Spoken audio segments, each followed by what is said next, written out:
Welcome back to the MotoBuff YouTube channel. It's wintertime here at the MotoBuff Global Headquarters, and today we're going to do a video on motorcycle maintenance because now's the time to get it done. I've got all this time with the bike sitting here in the garage and the weather is just too daggone cold to ride, or the roads, they got salt and sand on them, things like that. So now's the perfect time to get that maintenance that you've been putting off done. So this is going to be a series of videos. I'm not sure how many just yet. That depends on how quickly I get things done and what things that I want to do. So I hope you enjoy the video and hope you learn a lot.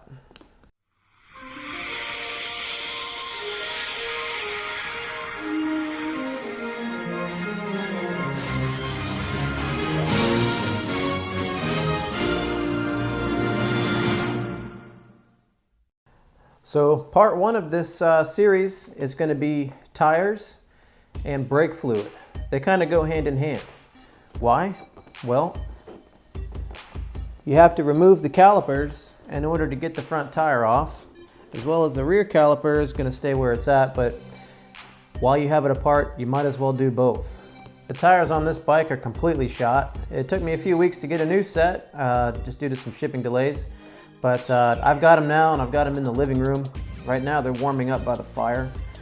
When you do tires, it's best to do them in a warm environment.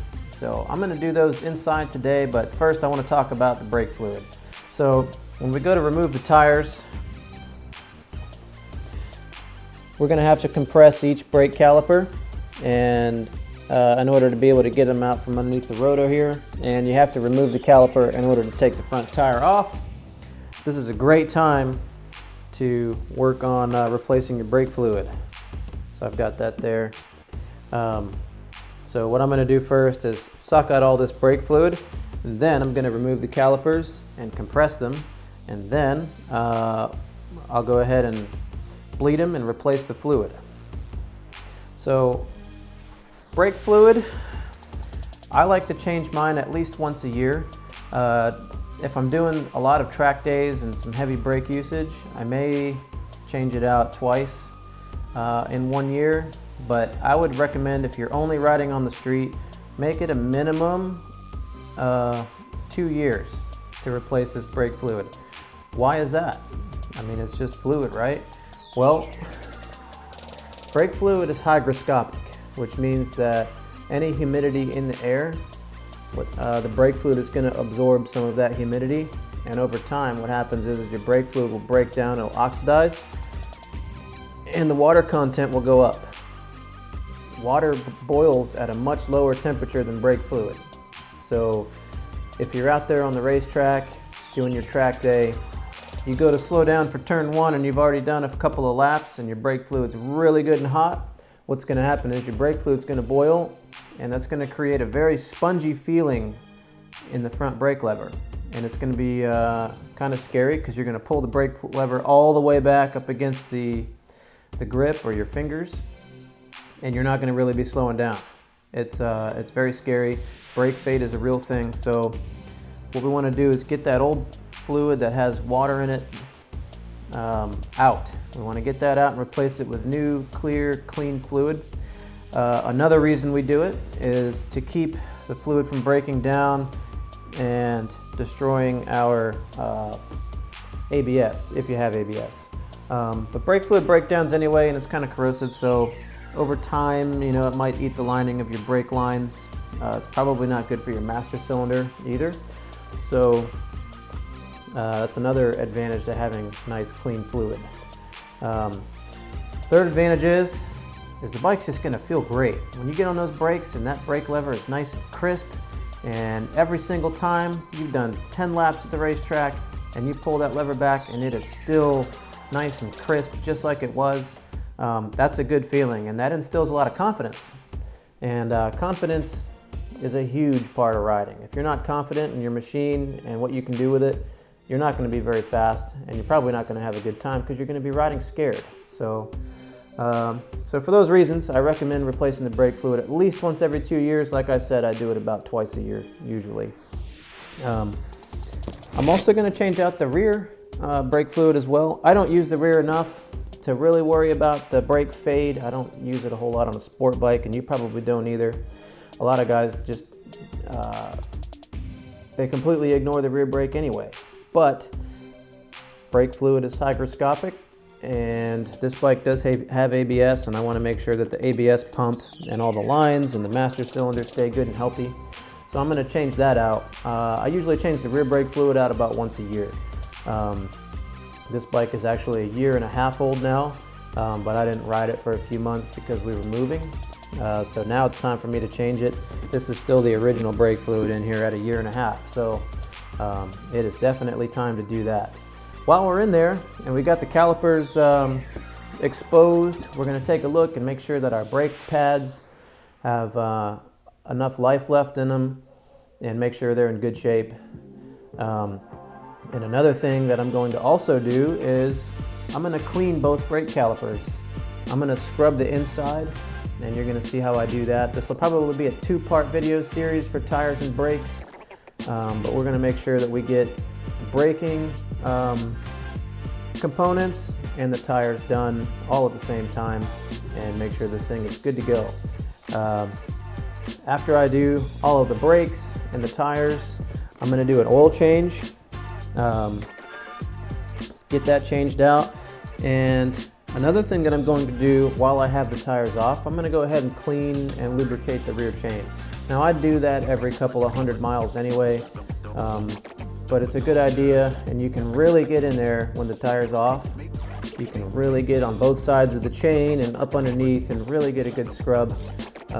When I do the chain cleaning every couple 100 miles or before a track day, I'll usually scrub it down, but I'm not spending hours on it. I'm not spending a whole lot of time. I just get it good and dirty and, you know, scrub it off and get it lubed up and make sure she's adjusted up, and then that's it. But when I have the tire off, I'm gonna really make sure that I work my way in there with a brush and get every nook and cranny that I possibly can. It'll take me a little bit of time, but it'll be well worth it in the end. It'll be nice and clean and shiny, and it won't bind up, and it'll last a long time. So I'm going to do that at the same time, and then I'll show you about torquing the axle nuts, and as well as setting the front brake calipers. If you have a brake caliper that doesn't have a locating pin, aka any of the modern Brembo calipers, you gotta install them a certain way in order to make sure that they're perfectly lined up with the brake rotor. So I'll show you how to do that as well. All right guys, let's go over some tools that you're gonna need to do these jobs. So first, for the tire changing, you're gonna need some tools to break the bead. For that I have the Motion Pro, the Bead Pro. It's the heavy duty one, and you stick this down into the tire, you get this, and it actually breaks the bead down. So that's a handy tool to have. It also doubles as a tire iron in order to pry down the tire. We'll talk about that soon, but if you don't have a bead breaker of some sort or a Nomar machine, you're gonna have to do it the old-fashioned way, using some good old-fashioned tire bars, tire irons, and that one will also break the bead. It's not easy, but it can be done. I've got a couple of other tire irons. This one has like a shape on it to where it gets down in there and pries it open, and the same thing on this end. This one will get in there and actually push the tire down. You'll see all that here soon, but a couple of extra tire irons can't hurt. Another very important couple of tools to have, I've got a couple of these Motion Pro rim shields. And what they do is you stick them on the wheel, and then you can get your pry bar in, and that way you don't scratch up your wheels and take the paint off of them. Next, you're going to need an air core removal tool. An air core removal tool will take the valve core out of the valve stem and allow the tire to deflate quickly. And then you put the core back in, and then you air the tire back up, and it'll hold air. And this is just to remove that little valve on the inside of your valve stem. Next, you're going to need an air chuck. Doesn't have to be one with a gauge on it. This is just a style that plugs into an air hose. You hook this into your tire and you can inflate the tire quickly. And that brings me to my next thing. You're gonna need an air compressor. One of those little pancake, drywall guy air compressors may not be enough. You're probably gonna want at least a 10-gallon in order to set the bead on the tire and blow it up. And then you're gonna need to inflate the tire from there. So sometimes you need quite a bit of force in order to do that, and those tiny little, I don't know what you call them, the tiny little 5-gallon tanks or the little 2-gallon tanks just are not enough. They don't put out enough airflow and they don't charge fast enough.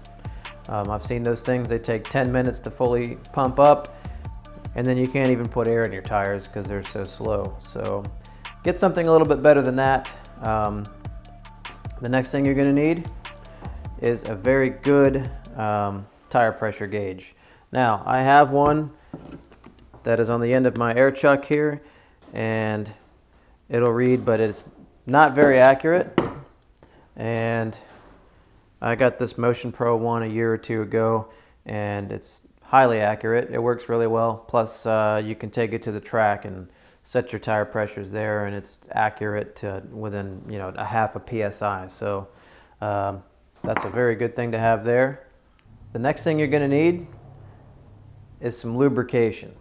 Lubrication is the key to a happy and successful life, trust me. So what I've got here is I just got an Advanced Auto Parts spray bottle, and I put a couple of squirts of Dawn in it after I fill it up with water. Make sure you do the water first. If you happen to do the Dawn first, you'll know what I mean when you go to fill it up. It'll be a huge foam fest everywhere, and it'll make a big mess, and it'll be really hard to get the water into the sprayer. Okay, so the next things you're gonna need some tools to take your axles out and actually remove the tires from the motorcycle. So if you're here for the Aprilia, you need a 1/2-inch drive ratchet.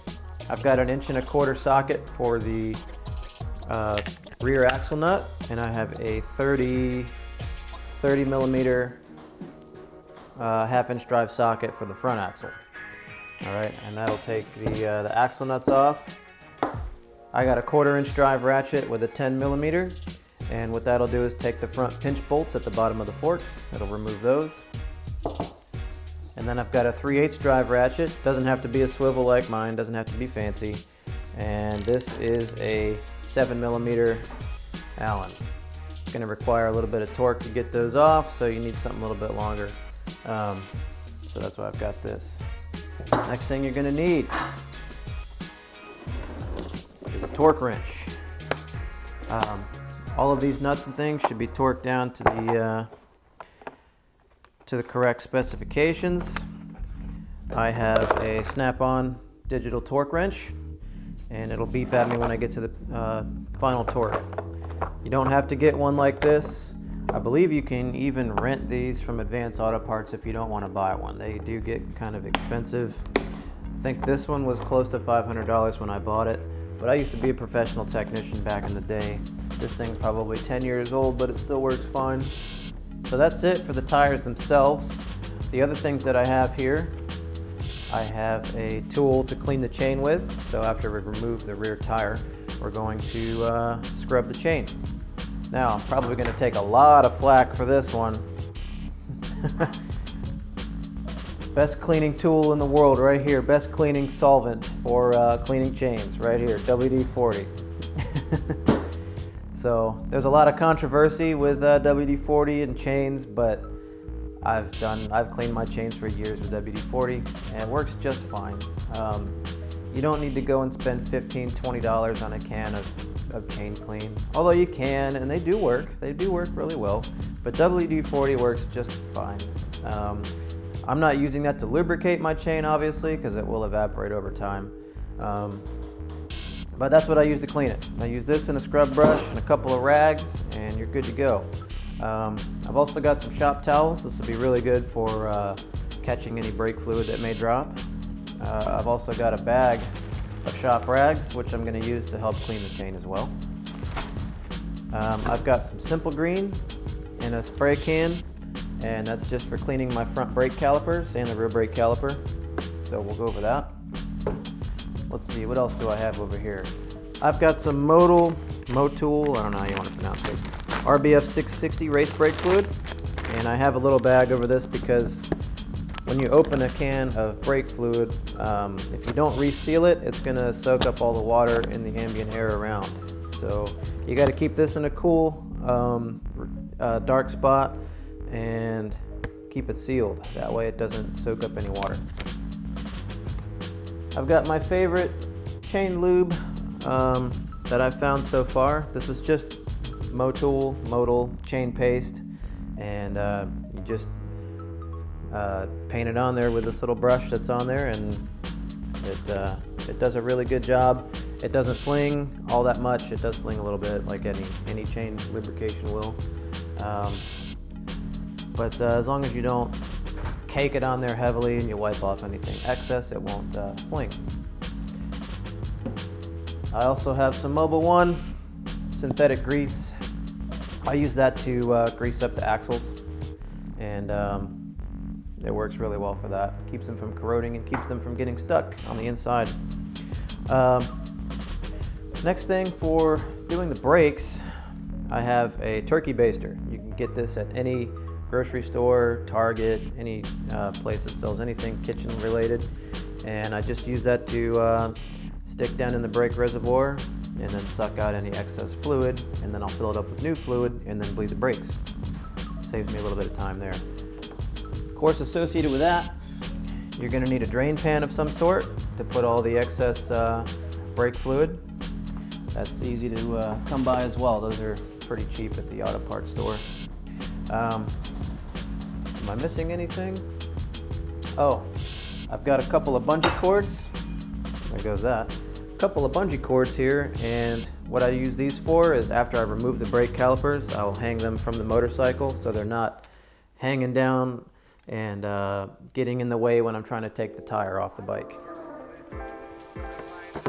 Also, for sucking out brake fluid, I have this tool right here. It plugs into my air hose and it creates a suction with the trigger right here, and I hook this to the brake caliper bleeder screw. You really don't need this. This is just a tool that I've had for years and it works well, so I'm going to continue using it. You can buy any speed bleeder that you want. You can make your own if you just get a little fitting and some clear vacuum hose. There's many different models out there. You can get them at any auto parts store. You can order them online, Amazon, Revzilla, Sport Bike Track Gear. There's a lot of good speed bleeders out there that come with all this stuff. So whether you use one of those or one of those other kits, it doesn't really matter. It's going to do the same exact thing. So the next thing I recommend getting is a set of stands. You're going to need these to pick the bike off the ground and get the tires off. You got to take the weight off of the tires in order to do that. I recommend pit bull stands. So will a lot of other people, especially guys that go to the track a lot. They are the best in the business by far. Not sponsored by them in any ways, but I love these things. I've got 3 of them. I've got a rear one that goes underneath the rear spools. Also, if you have a bike that doesn't have rear spools, you can buy them. You're going to need those anyways. So I highly recommend getting a set of those. You can find those on Revzilla or Sport Bike Track Gear or any of the common motorcycle retailers. So, and then I've got a front stand that goes up under the handlebars, up under the steering head, and it lifts the whole front end of the bike off the ground. It allows the front forks to go fully extended. That way you can actually get them off the motorcycle if you wanted to send your forks out to have them serviced. I also have a pit bull stand that goes underneath the front forks and lifts it up from the right underneath the axle. So I had that one first, and then I got the steering head one. So best of all the worlds, I guess. So definitely don't cheap out on a stand. I always say buy once, cry once. So get the best you can afford for now. and don't buy a cheap eBay one.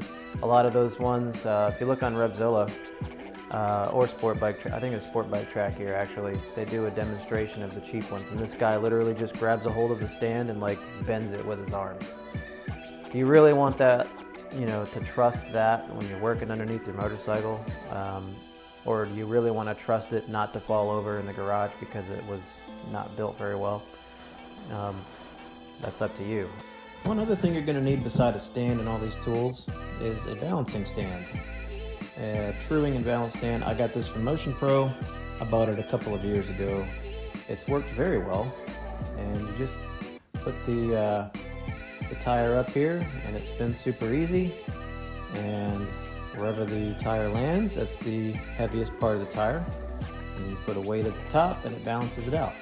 So this thing works well, and we're going to use it after we mount the tires.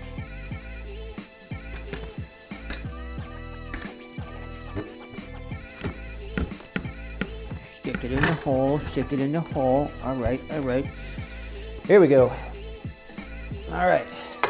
Now, I've already got the rear stand in place, and I've got the front stand now. First step that I'm going to do is loosen up those brake calipers. So we're going to come here with our 7mm Allen, and then we find out it's not a 7mm. Go figure. All right, so now that we've got our 8mm, now we can go ahead and crack these little guys loose.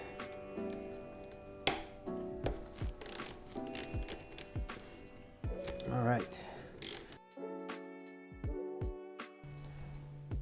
All right, so just make a note, there is a little spacer that goes in between the caliper and the caliper mount here. So we're going to make sure that we hold on to these and they don't get lost. So that's going to come out. There's our spacer. Stick it on the end of the bolt, and you'll want to be putting these in some kind of container like I've got here to hold on to them so they don't disappear. You don't want them rolling away right when you least expect it, or have somebody kick them and they go flying across the shop and get stuck somewhere where you can't find them anymore. Okay, so the next thing, I'm going to take this caliper off here. Now what's going to happen is it's going to touch the rim or the wheel. You don't want it to touch the wheel because it'll scratch. So what you have to do is actually bend it back and forth.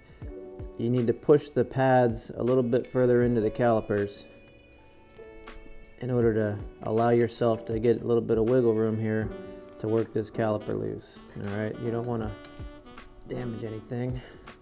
So I'm just going to work the pads back, and then like so, it'll slip on out of here. You just need a little bit more.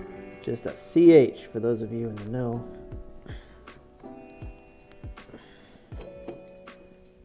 Alright, there we go. Now, we're going to bungee cord these out of the way. Alright, so we're just going to take this like so. Just wrap it around here.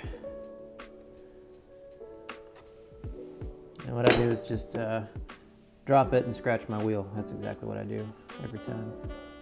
So now we are going to just zip tie this out of the way. There's a little spot right here on the Aprilias, and that'll get this out of the way and make room for us to get the wheel off the motorcycle.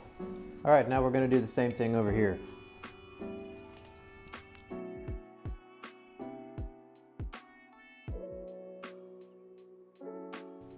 All right, now it's time to loosen up the axle nut.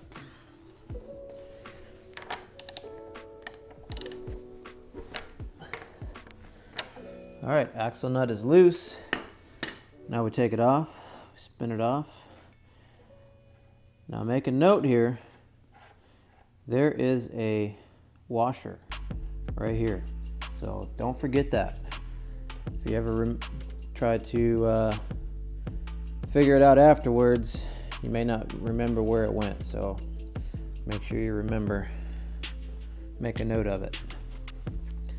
Put that in the basket. All right, now this axle won't come out of here. These pinch bolts are holding it in. So there's 2 on each side. It's 10 millimeter. You don't have to remove them. All you got to do is loosen them up a little bit. That's all it takes. Once we loosen all 4 of these, the axle will be free to move, and then we can pull it on out.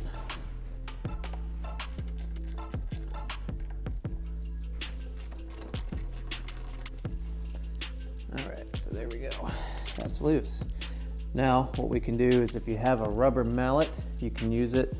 If not, you can use the bottom of a plastic or rubberized ratchet or anything like that.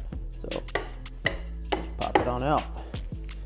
Do not use metal. You will damage the threads, and then you won't be able to get this back threaded up again, and you're going to need to buy a new axle. So do not use metal. What I do is just put my boot here to brace it. Move this thing through here. Sucker comes right on out. There is our axle. A little bit dirty, a little wet on the inside actually. I wonder if that's water. Not sure, but I'm going to set this aside. And now we have a free wheel. Hey, one thing to note here as well, you're going to have spacers on these wheels, and these things come right out sometimes. This one's kind of stuck in here, so I'm just going to leave it in here. But this is a good way if you were to try to inspect your wheel bearings. You'd pull this out and you could take a look and make sure that they're rotating freely. This one rotates really nice. And on this side, there isn't one. Not that I can see anyway. It's been a while since I've had this off, but there's not a spacer on this side. What goes in this side is the actual axle itself. So this axle here has a little ridge on it, and that goes down in there and takes the space of the spacer on that side. This side doesn't have it, so that side needs a spacer. So just make a note of that. The spacer is going to go on the axle nut side. So it's little details like that. Your bike is probably going to be different depending on what model you ride. Most of the Aprilias are all the same. I believe this is the same as what my RSV4 was. But it's little details like that that you need to remember when you're doing jobs like this, because if you forget or you're not cognizant to actually look at it and, oh, there's a washer here, or oh, there's a spacer on this side. There's a reluctor wheel for the ABS and traction control on this side.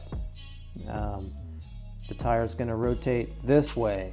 Things like that you want to pay attention to, because when you go back together with it, it'll save you a lot of time and headache if you happen to forget.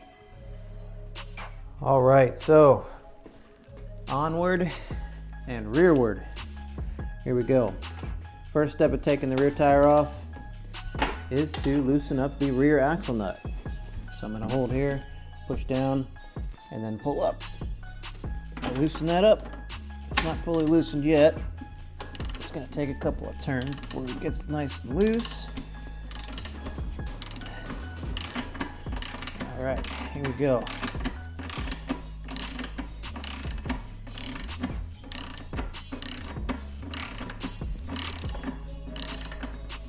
There we go. Now she's good and loose. There's a little bit of dirt buildup in there, so I'm gonna have to clean that probably. All right, so we've got our axle nut loose, and I see a washer right here. So we're gonna go ahead and remove this washer.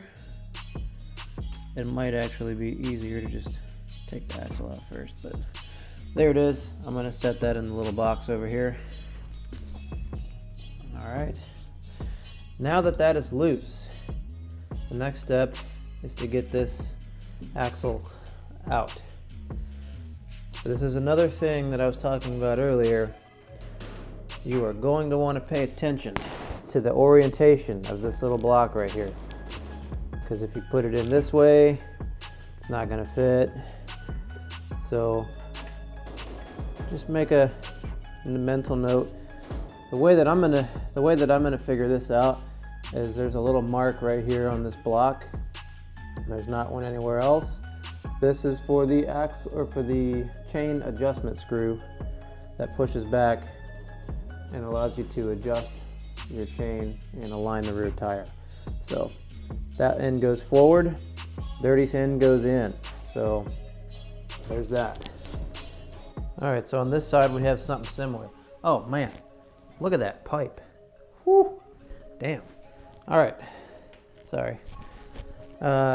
This side, you can see there's a block here. It's angled up and down.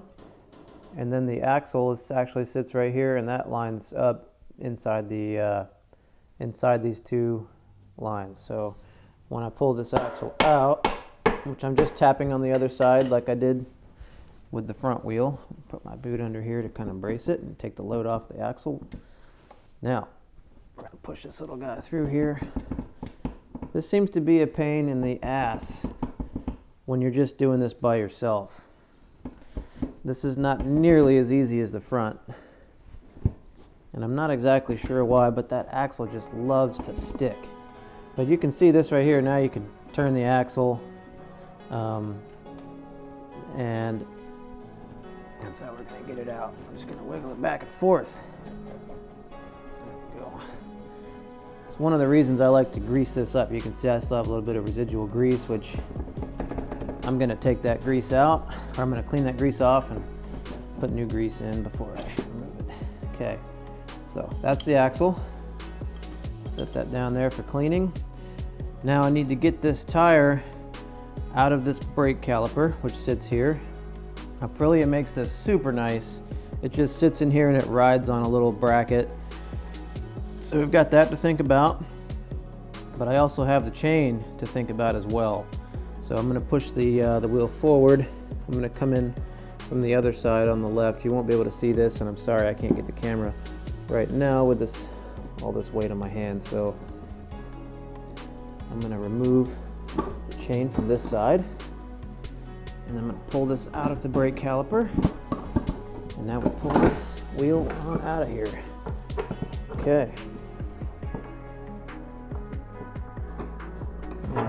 It's kind of a pain in the ass, but we got her done. Just need to get this out of here now.